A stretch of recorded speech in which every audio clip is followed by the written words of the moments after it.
제가 한 절 읽고 또 여러분이 한 절 읽고 마지막 26절은 같이 한 목소리로 읽겠습니다. 창세기 18장 20절부터 26절입니다. 여호와께서 또 이르시되 소돔과 고모라에 대한 부르짖음이 크고 그 죄악이 심히 무거우니 내가 내려가서 모든 생각한 것이 만약에 들릴 누가 같은지 그렇지 않은지 내가 보고 알리라 하라. 그 사람들이 거기서 떠나 소돔으로 향하여 가고 아브라함은 여호와 앞에 그대로 섰더니 아브라함이 가까이 나아가 이르되 주께서 이를 악인과 함께 버려라 하시나이까. 그 성 중에 의인 50명이 있을지라도 주께서 그곳을 멸하시고 그 50의인을 위하여 용서하지 아니하시리까. 주께서 이같이 하사 의인의 악인과 함께 죽이심은 부당하오며 의인과 악인을 같이 하심도 부당하니라. 세상을 심판하시는 이가 정의를 행하실 것이 아니한가. 함께 여호와께서 이르시되 내가 만일 소돔 성읍 가운데서 의인 50명을 찾으면 그들을 위하여 온 지역을 용서하리라. 아멘. 오늘 말씀은 교회를 좀 이렇게 오래 다니신 분들 다 아시는 것처럼 소돔과 고모라 영화도 있었죠. 옛날에 영화도 있었습니다. 소돔과 고모라가 하나님의 징벌을 받아가지고 멸망하는 그런 영화도 기억하시는 분 계실 것 같습니다. 바로 그 장면이고요. 우리가 길어서 또 너무 반복돼서 읽지 않았던 33절까지 말씀은 아브라함이 하나님과 계속 딜하는 과정입니다.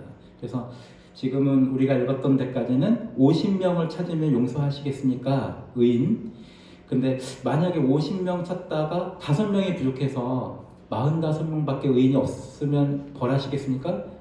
45명도 그래 괜찮다 하나님께 말씀하시고, 그래서 계속 아브라함이 근데 만약에 소돔과 고모라에 이렇게 의인을 세다가 그거보다 적으면 어떻게 하겠습니까? 적으면 어떻게 하시겠습니까? 하면서 무려 한 6절 정도, 7절 정도를 10명까지 딜을 합니다. 아브라함이. 그래서 혹시 거기서 이제 32절에 보면 아브라함이 또 이르되 주는 노하지 마옵소서 내가 이번만 더 아뢰리이다. 거기서 10명을 찾으시면, 그러니까 10명을 찾으시면 어찌하려 하시나이까 이르시되 이제 하나님께서 내가 10명으로 말미암아 멸하지 아니하리라 라고 말씀합니다.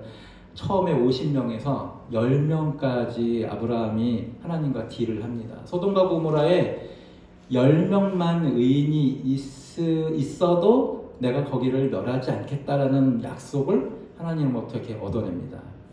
참 이 아브라함이 오지랖이 큰 건지, 왜냐하면 아브라함 입장에서 우리가 보통 생각할 때 뭐 그렇게 아브라함이 훌륭한 사람이니까 저런 마음을 가질 수 있겠다라고 그냥 자연스럽게 생각할 수도 있겠지만, 아브라함에게 하나님께서 명령하신 것은 열국의 아버지가 되고 여기가 다 너네 자손의 땅이 될 거다라고 하면 어쩌면 우리의 얕은 생각으로는 소돔과 고모라가 저렇게 죄로 가득한 사람도 있으니까 다 싹 이 기회에 재개발 싹 다 없애고 이제 우리 자손들이 거기서 새 시작을 하면 좋겠다 생각해서 굳이 거기를 하나님께서 죄가 많은 나라니까 거기를 없애겠다고 하는 걸 굳이 이렇게까지 말릴 필요가 없지 않나 생각할 수도 있겠지만, 아브라함은 그렇게 하지 않았어요. 아브라함은 하나님께서 아브라함에게 너는 열국의 아버지가 되겠다. 너를 통해 어떻게 보면 복의 근원은 하나님이지만 너를 통해서 하나님께서 주시는 복이 모든 나라에, 이 근처에 있는 모든 나라에게 퍼질 것이다 라고 말씀하셨을 때 그 비전을 받은 사람은 이제 더 이상 자기 안에만 갇혀있지 않고 시각이 되게 넓어지면서 저 사람들도 하나님께서 내게 주신 복을 나누어줘야 하는 사람으로 인식하기 시작하는 거죠. 그전에는 어쩌면 자기 부족, 자기 가정만 생각했을지 모르겠는데 하나님께서 너를 모든 민족과 사람들 가운데 복의 통로로 사용할 거야. 그러니까 소돔과 고모라도 이게 아무리 죄가 많은 사람이라도 남의 사람들처럼 보이지 않는 거예요. 이게 아마 크리스찬으로서 가지게 되는 태도인 것 같습니다. 그러니까 가져야 할 태도라고 하면 또 이게 달라져요, 문제가. 왜냐면 그런 게 아브라함에게 내가 그렇게 가져야지라고 해서 그 태도를 가진 게 아니라 나에 대한 정체성을 확인하니까 자연스럽게 나의 이웃이 누구인지에 대한 영역이 확대된 거라 나에 대한 하나님께서 나에게 주신 정체성이 확인 안 돼 있는 상태에서 만약에 제가 여기서 목회자로서 여러분 이웃을 확대하셔야 합니다. 선교지의 영역을 확대하셔서 그들 위해 기도해야 합니다라고 사실 억지로 말하면 이게 이상한 거예요. 사실 그럴 필요가 없거든요. 그냥 한 분 한 분의 성도님들이 내가 하나님 앞에 어떤 사람인가, 내가 하나님께로부터 어떤 은혜를 받았는가를 깨달으면 깨달을수록 자연스럽게 그 사람에게 있는 이웃의 영역이 확장되고 내가 하나님께로 받은 복을 전해야 될 선교지의 영역이 자연스럽게 확장되는 것이지 그거를 일부러 막 결단하십시오 막 이렇게 하는 게 의미가 없는 것이죠. 아브라함에게 하나님께서 그래 네 열방을 다 사랑해라 이렇게 얘기하시지 않았지만 내가 하나님께 큰 복을 받는 사람이구나, 내가 하나님께 큰 은혜를 받은 사람이구나, 나에게 하나님께서 귀한 언약을 맺으셨구나 라고 하는 생각들이 있으니까 자연스럽게 나의 이웃의 영역이 확장되고 있는 거예요. 그러다 보니까 하나님과 이렇게 딜을 했죠. 또 이유 중에 하나는 그 소돔에 자기의 조카 롯이 살고 있잖아요. 근데 그 한 명 때문에 이렇게 하나님과 딜을 했다고 생각되지는 않습니다. 그냥 나오라고 하면 되니까. 그리고 그 다음 장에 보면 롯 보고 나오라고 하지 않았지만 롯은 이제 목숨을 건지게 됩니다. 근데 아브라함이 이렇게 10명까지의 딜을 한 것이 이유가 뭘까 이렇게 생각했을 때 그냥 단지 넓혀진 이웃사랑이 아니라 저는 이제 제가 상상한 부분인데 일단 아브라함은 자기네의 이 부족 가운데는 의인이 그 이상이 훨씬 더 많을 거라고 하는 것을 믿으면 확신을 갖고 있어요. 우리가 아는 것처럼 의인이라고 하는 것이 무엇입니까? 그냥 믿음을 갖고 있느냐 하는 부분이에요. 그러니까 아브라함이 하나님께부터 믿음을 가졌기 때문에 의롭게 여겼다라고 하는 말씀이 있는 것처럼 그냥 내가 의인이 됐다라고 하는 것은 하나님을 믿느냐 아니냐 하는 그 단순한 문제이지 행위가 완전하다 이런 것이 아니거든요. 우리가 혹 살면서 죄를 저지른다 하더라도 우리가 용서를 구하는 것, 하나님께서 나를 용서해 주실 것이다 라고 하는 것을 믿고 하나님께 용서를 구하는 것 자체가 또 의로움을 획득할 수 있는 것이거든요. 그런데 아브라함에는 그 의가 있었던 거죠. 그리고 아브라함의 아마 진영에는 그 의가 있는 사람들이 있을 겁니다. 믿음으로. 근데 아브라함 생각할 때에 소돔과 고모라가 그렇게 죄가 관영하고 그렇지만 내 조카 롯이 있지 않는가. 그 롯으로 인해서 적어도 최소 10명의 의인은 그 땅에 있지 않을까 하는 생각을 했을지도 모르겠습니다. 근데 50명부터 줄이고 그럴 때 우리가 생각해보면 10명이면은 그냥 롯과 아내 그리고 자녀들 그리고 그 자녀의 그러니까 딸들의 예비 사위들 해서 대략 또 아주 친한 친구 이렇게 하면 대략 10명이 되잖아요. 여기 계신 분들 지금 대략 10명이 되는데 10명이 되는 게 그렇게 어려운 일이 아닙니다. 그러니까 아브라함 생각할 때 롯이라고 하는 그 조카는 사실 처음에 아브라함과 같은 길을 걸어왔잖아요. 아브라함이 하나님께서 아브라함에게 너 본토 친척 아비의 집을 떠나서 이제 내가 인도하는 대로 와라 할 때 그때 같이 나온 조카니까 어떤 마음으로 같이 나왔는지는 모르겠지만 아브라함 생각할 때는 그래도 얘도 하나님께 대한 믿음이 있고 근데 우리가 그 다음 장에 보면 진짜 롯이 그 영적인 눈은 있어요. 방금 아브라함이 하나님의 사람들을 딱 영접해서 지금 이 대화했던 것처럼 이제 소돔과 고모라를 멸망하러 간 하나님 천사 두 사람이 다음 장에 나오는데 그 사람들을 보고 그 천사들을 보고 롯이 하나님의 사람들이구나 라고 생각하고 영접하고 그들을 막 보호하려고 하는 영적인 눈이 있거든요. 그러니까 아브라함도 롯이 자기가 함께 이렇게 동행하면서 그런 시선이 있으니까 분명히 쟤한테 영향을 받은 의인 10명쯤은 있지 않을까 하는 생각을 가졌을지도 모르겠습니다. 그런데 우리가 아는 것처럼 나중에 뒷장에 보면은 롯이 자기 가족뿐만 아니라 이제 사위들에게 예비 사위들에게 이제 여기 하나님께서 징계를 내리심으로 이 성이 완전히 멸망한다고 얘기할 때 사위들이 어떻게 반응하냐면 예비 사위들이죠. 농담으로 여겨요. 예비 장인어른이 이제 하나님께서 내가 믿고 있는 신앙에 의해서 하나님께서 이 소돔과 고모라를 불로 멸망하신다라고 얘기하면서 우리 빨리 도망가야 되는데 사위들이 장인어른 무슨 그런 말도 안 되는 소리 하세요 하면서 그거를 농담으로 여겼더라라고 기록되어 있습니다. 그러니까 실제로 아브라함이 기대한 것보다 롯이 선한 영향력, 우리가 첫 번째 보고 선한 영향력에 우리 장로님께서 아주 본헤퍼 독일의 나치 때에 딱 신앙을 끝까지 지키면서 유명한 신학자이자 이제 목회자인 본헤퍼가 작곡한 노래를 우리가 첫 곡으로 불렀었는데 그 선한 영향력을 롯이 가졌을 거라고 아브라함이 생각했지만 실제 그러지 않았던 거죠. 근데 생각해보면 그럴 수도 있어요. 왜냐하면 아브라함은 자기의 영향력 하에 롯이 있을 때 얘가 신앙이 괜찮아 보였지만 실제로 롯은 자기가 주도적으로 신앙생활을 열심히 한 적이 없었을 수도 있어요. 그냥 삼촌이 본토 아비 친척의 집을 떠날 때 그래 삼촌이 뭔가 우리 집안에 원래 아브라함의 집안에는 우상을 판매하던 아브라함의 아버지가 우상을 판매하던 사람이었잖아요. 여러 신들을 조카도 이렇게 봤을 거예요. 근데 하나님이라고 하는 어떤 유대의 하나님이라고 하는 그 하나님이 아브라함 내 삼촌 아브라함에게 뭔가 특별한 명령을 내려서 갑자기 모험을 떠나기 시작하면서 어쩌면 이 조카 롯도 저기 나도 동참해야겠다. 저기 뭔가 좋은 게 있는 것 같아. 내가 아는 삼촌이라고 한다면 충분히 신뢰할 만한 사람이야 라고 생각할지도 모르겠어요. 아브라함 괜찮은 사람이니까. 그래서 같이 길을 떠나면서 그 영향권 안에서 어떻게 보면 복을 겸하여 받은 거죠. 실제 롯 자체가 하나님께 굉장히 많은 순종을 해서 복을 받은 게 아니에요. 우리 가끔 그런 게 있잖아요. 아버지가 신앙이 너무 좋으니까 아들도 혹은 그 딸도 신앙의 복을 같이 누린 경우도 있죠. 식구들이. 혹은 사장님이 너무 하나님을 잘 믿으니까 그 부하 직원들까지도 하나님 복을 같이 누리는 경우들이 있습니다.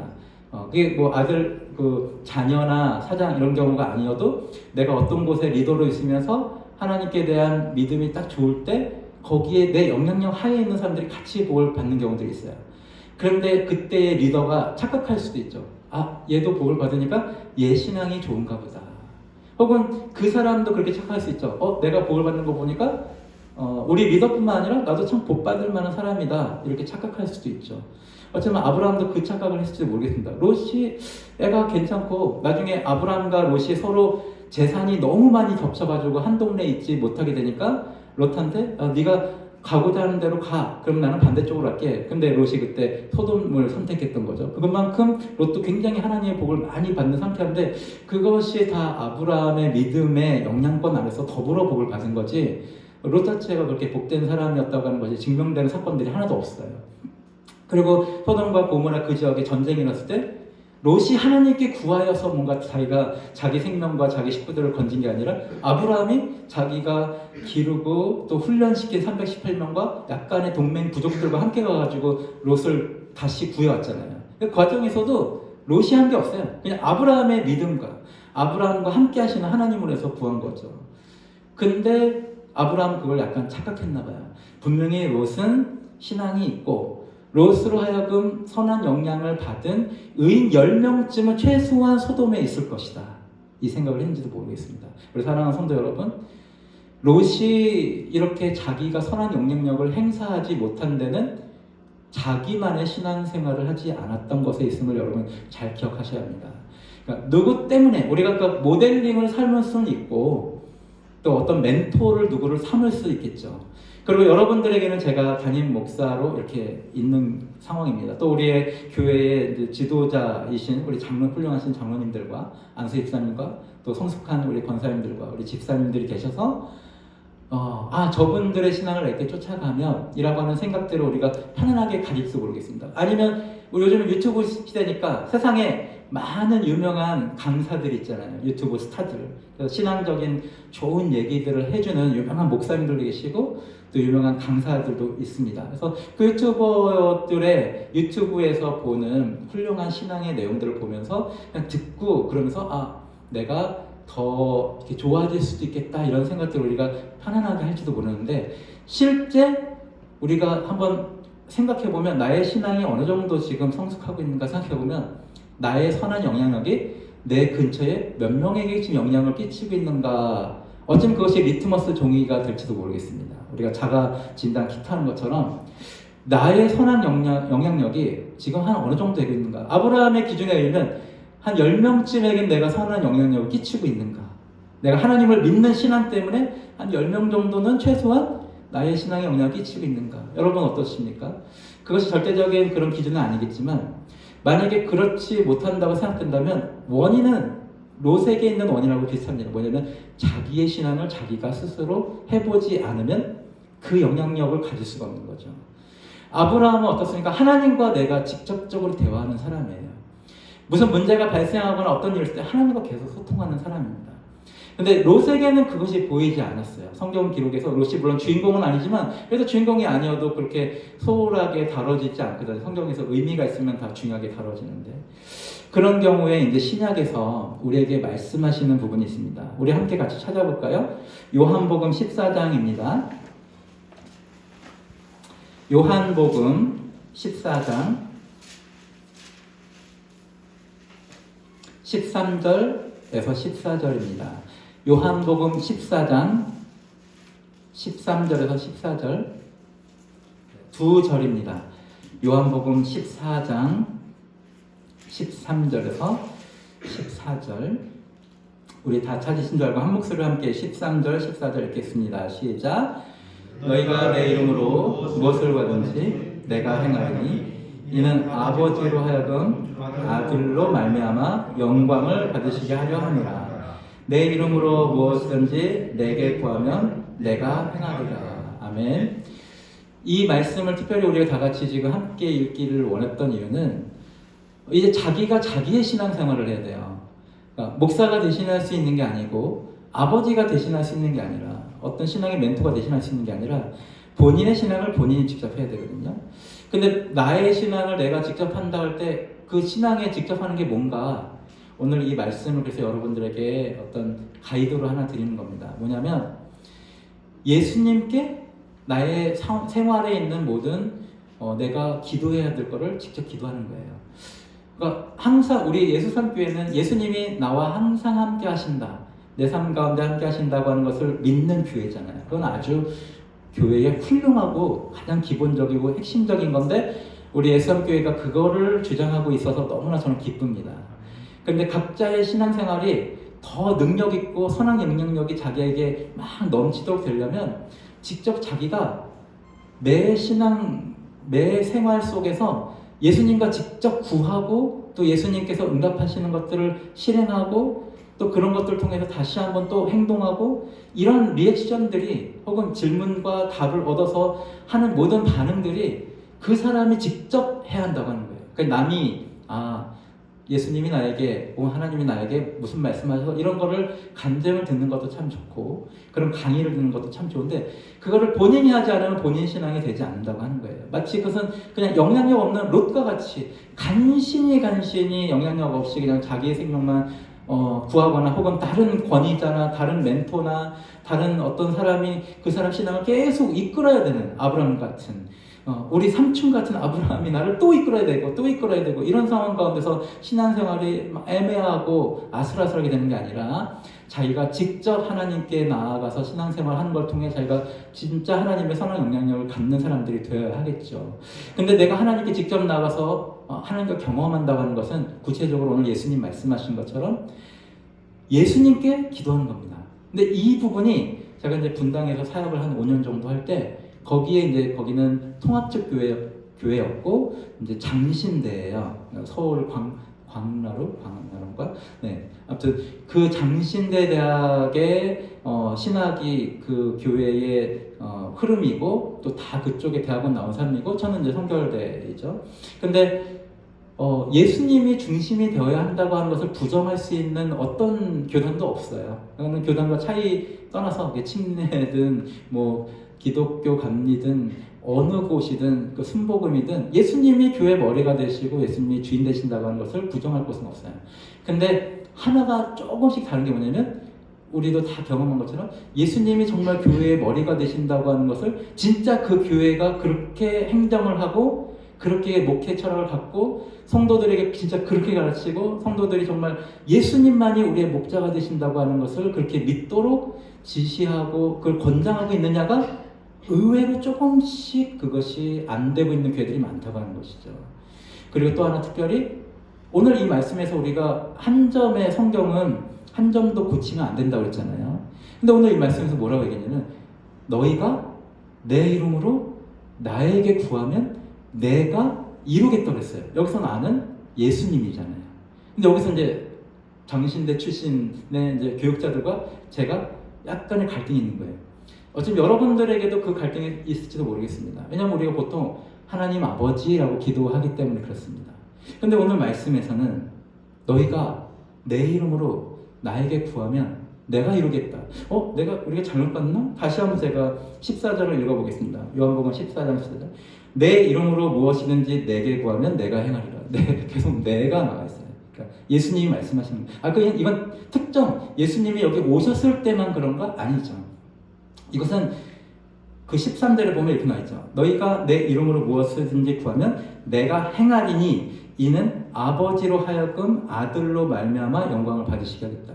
누차 제가 설교할 때 얘기했죠. 하나님 아버지께서는 예수님께 모든 권한을 다 주셨습니다. 그러니까 하나님 아버지께서 예수님께 모든 권한을 주셨어요. 왜냐하면 하나님 아버지는 아들이 행하는 걸 통해서 영광 받으시기로 계획하시고 작정하셨어요. 그래서 예수님을 십자가에 달려 돌아가시고 부활하신 예수님을 우리의 왕으로 세우셨어요. 그러니까 하나님 아버지께서 내가 너희의 왕이야 라고 안 하시고 내 아들을 너희의 왕으로 세우겠다. 내 아들을 너희의 구세주로 세우겠다. 내 아들을 너희의 목자로 세우겠다. 내 아들을 너희의 영원한 대제사장으로 세우겠다라고 말씀하시고 시스템을 그렇게 아버지께서 구축을 하셨어요. 그러니까 실제로 우리의 가운데서 하나님 아버지의 뜻을 이루시는 분은 예수님이라고 하는 거예요. 그리고 예수님께서 오늘 말씀에서 나의 이름으로 나에게 구하라.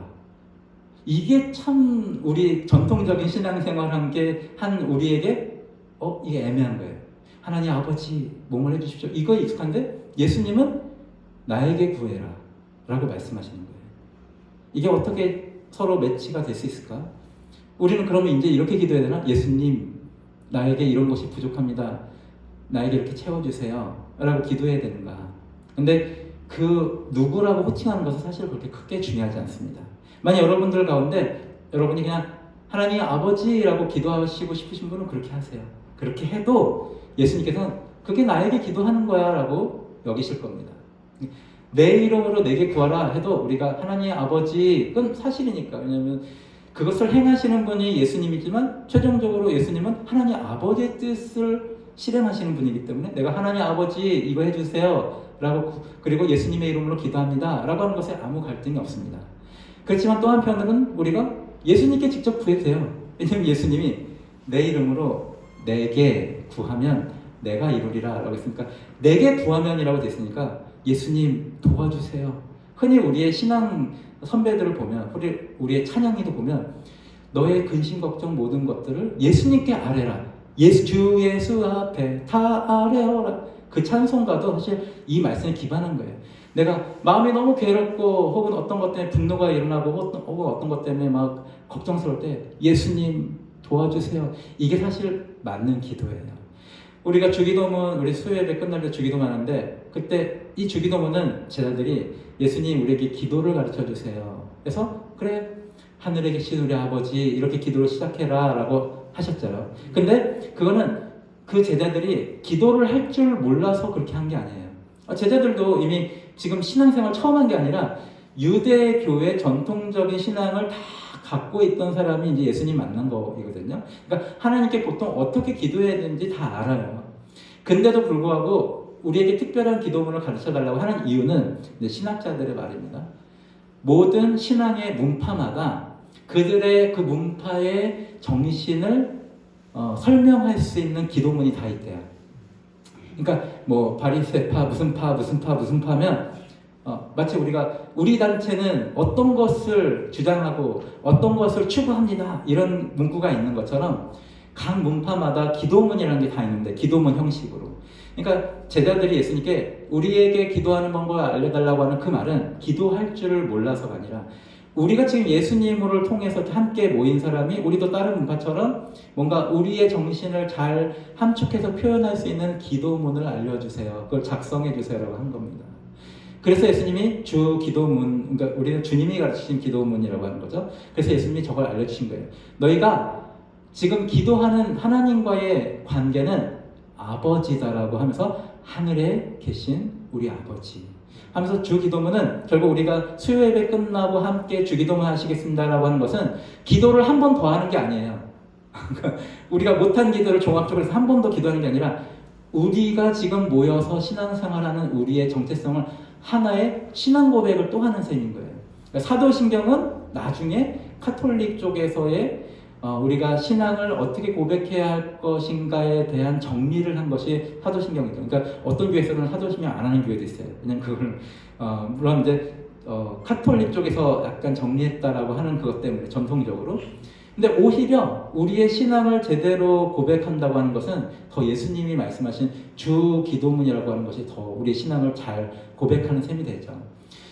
그런데 그 주 기도문이라고 하는 것에 하늘에 계신 그 아버지 이렇게 했으니까 우리는 무조건 하나님 아버지께 기도해야 돼. 호칭을 그렇게 해야 돼. 그렇게만 단정지어서 얘기하면 안 된다고 하는 겁니다.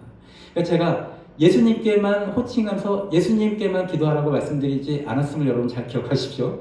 여러분들이 그냥 기도하실 때 지금처럼 해오셨던 것처럼 하나님 아버지 그렇게 기도를 하셔도 됩니다. 우리가 보통 상장을 받거나 구청에 뭘 할 때 그 맨 밑에 보면 구청장에게 이렇게 돼 있지만 실제로 그 문서를 받는 사람 누구예요? 그 데스크에 있는 아무리 높이 올라가도 과장 이상 올라가지 않잖아요. 예. 근데 실제로 문서는 뭐 구청장 이렇게 되어 있죠. 그러니까 그런 것처럼 하나님 아버지 그래도 실제로 그거를 결제하고 받고 실행하시는 분은 예수님이라고 하는 거예요.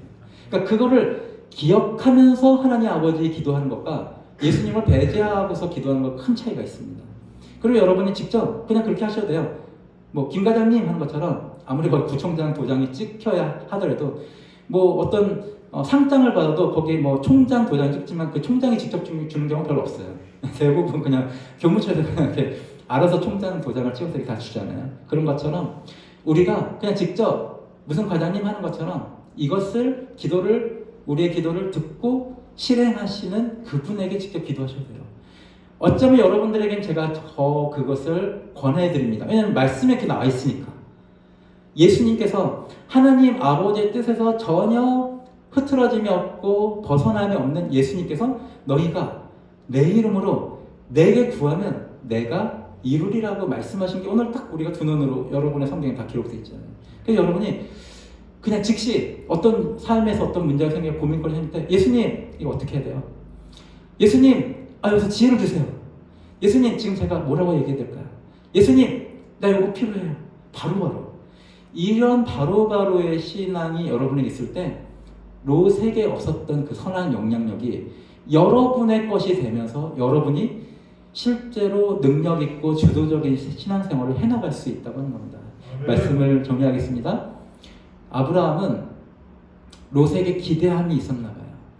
그러니까 하나님 보실 때 소돔과 고모라가 모든 사람이 다 죄 가운데 있어서 그게 막 하늘까지 상달되는 상태니까 사실 아브라함도 그걸 모르지 않았을 거예요. 멀지 않은 곳에 있으니까 정말 소문이 다 들리잖아요. 소돔과 고모라는 정말 난리도 아니야. 거기는 막 엄청난 성적인 타락과 또 거짓말하고 사람 죽이고 이런 게 정말 무시무시한 타락한 도시야 라고 하는 것이 파랗게 퍼졌을 거 아니에요. 뭐 넓은 지역도 아니고 우리 이스라엘 전체 자체가 그냥 강원도 규모밖에 안 되는 크기거든요. 그거 다 합쳐봤자 면적이 얼마 안 되는데 그 근방에 있는 다른 성읍들의 소식이 안 들리겠습니까? 아브라함도 알고 있지만 그래도 거기는 하나님 최소 10명의 의인은 있을 거예요. 그러니까 하나님을 믿는 사람들이 있을 거예요. 왜냐? 거기에 내 조카 롯이 있으니까. 근데 그 아브라함이 걔는 틀렸죠. 롯은 자기의 신앙을 스스로 한 적이 없는 거예요. 사랑하는 성도 여러분, 여러분의 신앙생활을 여러분이 하셔야 합니다. 목사가 해주는 게 아니고 유튜브에 어떤 유명한 목사님이 혹은 유명한 강사가 대신해 주는 게 아니라 내가 내 삶 속에서 예수님과 직접 기도하면서 예수님께 직접 기도하면서 예수님이 어떤 분에게는 직접 말씀하실 수도 있죠. 그렇지만 그게 없더라도 예수님께 기도하고 살다 보니까 예수님이 뭔가 행하셔서 내가 기도한 게 이루어졌네? 그럼 또 예수님께 기도하고 내가 기도한 게 이루어졌네? 이렇게 자기가 스스로 예수님께 기도하면서 얻어지는 신앙이야말로 그걸 체득한다고 하죠. 내가 직접 경험하고 내가 직접 믿음을 갖게 되는 거. 그게 있어야 됩니다. 그래서 목사를 의지하지 마십시오. 유명한 강사를 의지하지 마십시오. 여기 계신 장로님들이 아주 좋은 가이드 역할을 해주실 거예요. 가이드는 그냥 여행 가이드지, 그러니까 거기를 먼저 가본 사람, 거기에 대한 경험이 있는 사람, 거기에 대한 지식이 있는 사람이지 그 사람들이 여러분의 신앙을 자라나게 하는 게 아니라는 거예요. 제가 여러분의 신앙들을 자라나게 하는 게 아니에요. 저는 그냥 가이드 역할을 하는 거예요. 여행 가이드. 자, 이곳에 가면 뭐가 있습니다. 이곳에 가면 이런 게 있어요. 여기서 이렇게 경험하시면 여러분 참 오늘 여행 잘 오신 겁니다 하는 가이드 역할만이지 제가 여러분의 믿음이나 여러분의 선한 영역을 제가 직접 키워드리는 게 아니에요. 여러분 직접 하셔야 합니다. 오늘 이 시간부터 여러분 직접 예수님께 기도하세요. 예수님 말씀하셨으니까 예수님께서 말씀하신 건 어떻게 해요? 이루어 주십니다. 아니 너희가 내 이름으로 내게 구해라. 그럼 내가 이루겠다. 이 말씀을 본인이 실없는 사람 되지 않으려면 본인이 이루셔야 되거든요. 여러분 믿음을 가지시고 예수님께 그렇게 구하십시오. 이 소돔과 고모라는 신학자들마다 다른데 어떤 사람은 한 12만 명 정도라고 생각하는 사람이 있어요. 소돔과 고모라 합쳐서 인원이. 근데 보통 대부분은 한 4만 명, 5만 명이라고 합니다. 또 찾아보니까 아니야 그냥 1000명의 도시일 거야 라고 얘기하는데 그건 말이 아닌 것 같아요. 왜냐면 아브라함이 집에서 키우고 있는 사병만 318명이면 아브라함의 규모 자체가 한 1000명이 넘을 것 같은데 아무튼 소돔과 고모라가 인구가 무슨 합쳐가지고 한 1000명, 2000명 되는 게 말이 안 되잖아요. 그러니까 아마 대부분 그냥 보통은 한 4만 명, 5만 명인데 그 중에서 롯이 만약에 선한 영향을 끼쳐서 의인 10명만 있어도 그 땅에 멸망이 없거든요. 여러분이 영향력이 있고 예수님과 직접 동행하면서 그런 영향력이 있으면 여러분이 있는 그곳이 여러분 때문에 복을 받게 됩니다. 여러분이 있는 그곳에 4, 5만 명 혹은 많게는 12만 명 되는 우리 천안시의 인구가 몇 명인지 아세요? 65만 명이더라고요. 제가 찾아보니까 그러니까 천안이 꽤 인구가 있어요. 근데 제가 살고 있는 부천은 80만 명이에요. 근데 한 65만 명쯤 되는 이 천안에 여기 계신 이 10분 좀 넘는 분들이 예수님과 직접 교제함으로 여러분이 어떤 선한 영향을 가지시면 그냥 여러분이 있는 것만으로도 이 천안이 복을 함께 받게 됩니다. 그런 귀한 복의 통로가 여러분 다 되시는 그런 축복을 누리시기 바랍니다. 우리 함께 같이 찬송가 300